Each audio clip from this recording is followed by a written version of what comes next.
Então vamos dar início a mais um encontro, onde nós estaremos aprofundando um pouco sobre os fundamentos da catequese.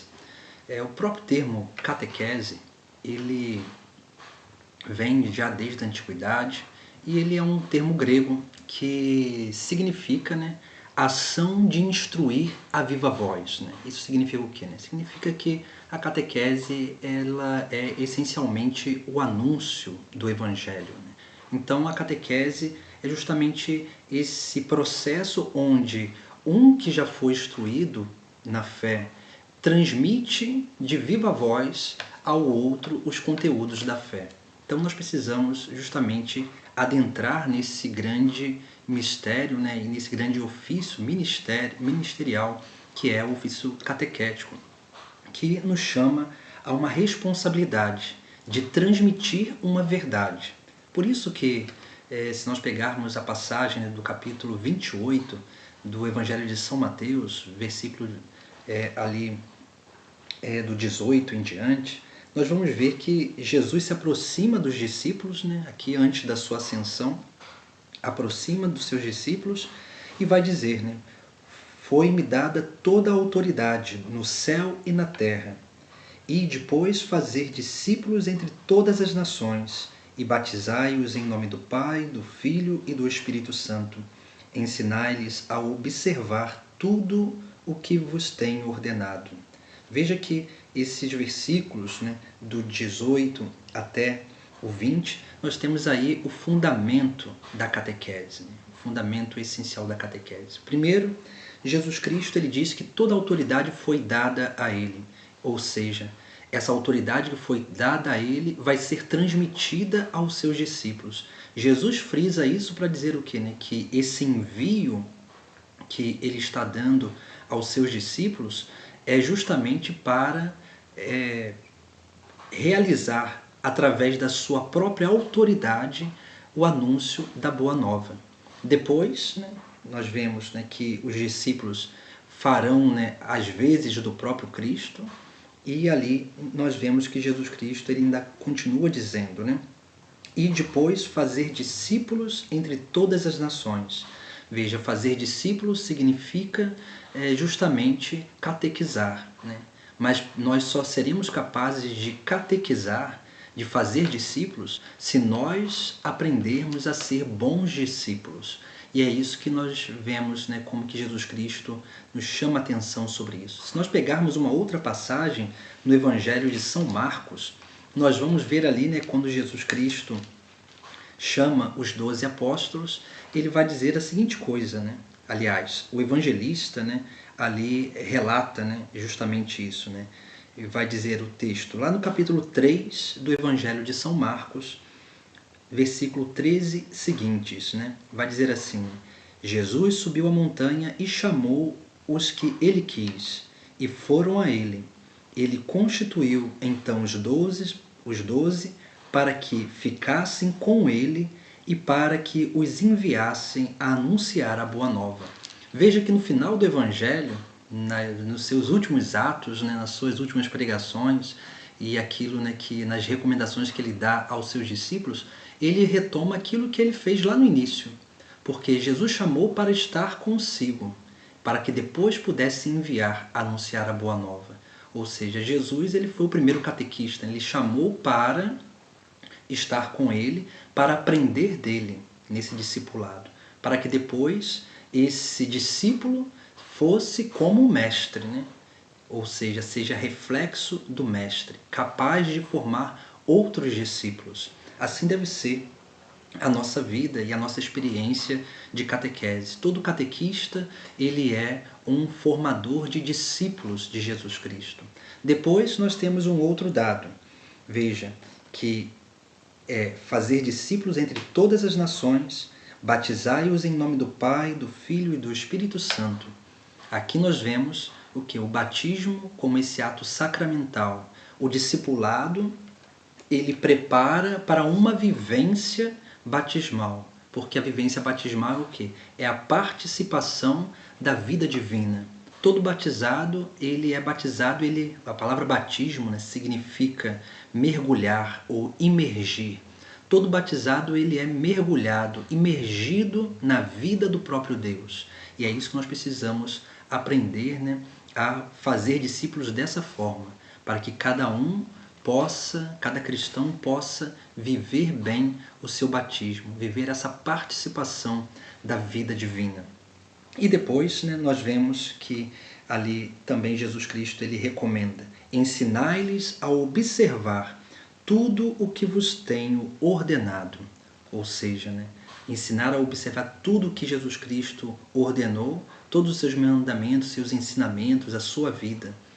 E nós só seremos capazes de realizar esse ofício se nós formos dóceis justamente a esse mandato de Jesus Cristo, que é assim, né?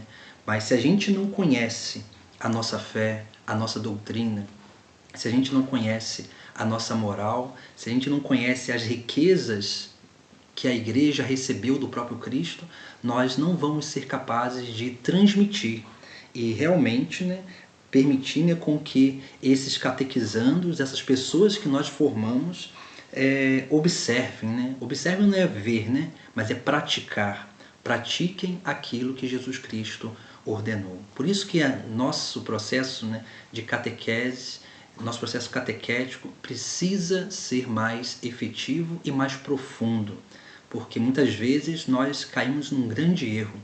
Nós achamos que os catequizandos eles não vão ser capazes de absorver, né, absorver aquilo que são os conteúdos teológicos, catequéticos, de ensino, de aprofundamento que a igreja nos traz.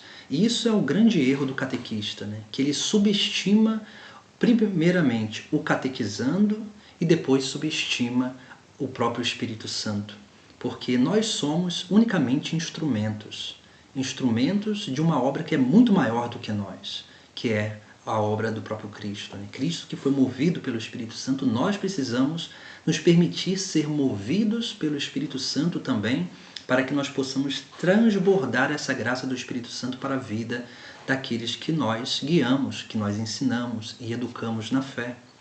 Por isso que nós não podemos ter medo ou receio de falar aquilo que a igreja ensina, né? Aquilo que são os dados teológicos e fundamentais para a vivência, né, de cada cristão. Porque quem realiza essa grande obra de entendimento, de aprofundamento, é o próprio Espírito Santo na vida daquela pessoa. E quando assim nós confiamos nessa obra de Deus, nós permitimos com que essa catequese ela seja eficaz, que ela seja realmente, né, efetiva e faça com que na vida dessas pessoas elas possam realmente encarnar aquilo que elas professam com seus próprios lábios. Né? Por isso que esse processo catequético, né, a função do catequista, ela é muito importante, porque ela faz com que o catequista ele como que transforma aquilo que é doutrina, argumento teológico, em coisas práticas, né? Em coisas palpáveis. É isso que nós vamos tentar fazer em todo esse caminho catequético, né? Meditando sobre o catecismo da Igreja Católica. Outra coisa também, né, que é muito importante nós concebermos é o quê? Que a Igreja guarda o depósito da fé.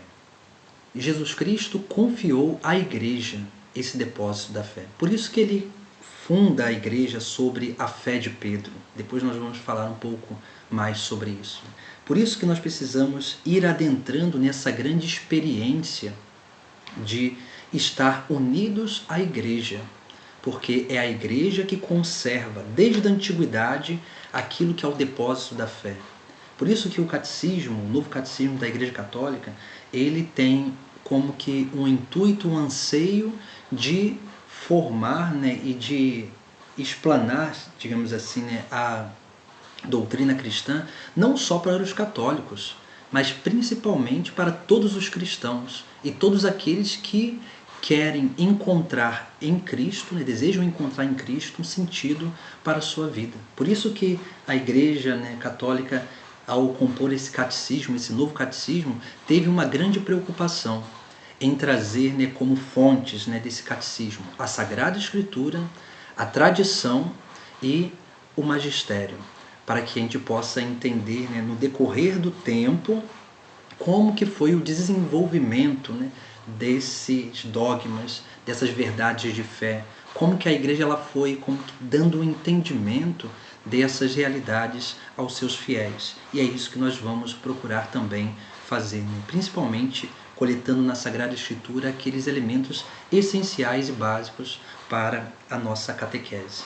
Depois nós precisamos também entender, né, que nós precisamos aprender a transmitir o que a igreja ensina, aquilo que é a verdade de fé. Mas para que a gente possa transmitir essa verdade de fé, nós precisamos adquirir uma convicção dessa verdade de fé. Por isso que dentro, né, do próprio catecismo, ali nós vamos ver, né, que a igreja ela tem como que função de guardar essa verdade de fé, para que justamente essa verdade ela não seja corrompida. E é claro que o processo teológico de desenvolvimento faz com que essa verdade de fé seja melhor entendida. O teólogo ele não tem a função de inventar coisas diferentes. O teólogo, a função dele é esclarecer cada vez mais aquelas verdades que são eternas, que são os mistérios de Deus. E é claro, na medida do tempo, o teólogo também ele ajuda a igreja a purificar o entendimento de cada coisa. Assim deve ser a nossa vida. Por isso que a função de catequista é uma função essencial para a vida da igreja. E é por isso que também o Papa aí está retornando, né, aquele que é o ministério de catequista. Mas para que a gente possa exercer bem o nosso ministério, nós precisamos conhecer minimamente, né, a nossa fé, aquilo que faz parte dos fundamentos sólidos da nossa prática e da nossa vida cotidiana de cristãos. Assim, nós vamos dando esses passos, né, para que a gente possa realmente ser discípulos e missionários e amigos de Jesus Cristo. Porque foi para isso que Jesus Cristo nos chamou, né? Para ser discípulos e missionários, chamou para estar com Ele e para nos enviar, mas para que nós pudéssemos ser amigos dele também.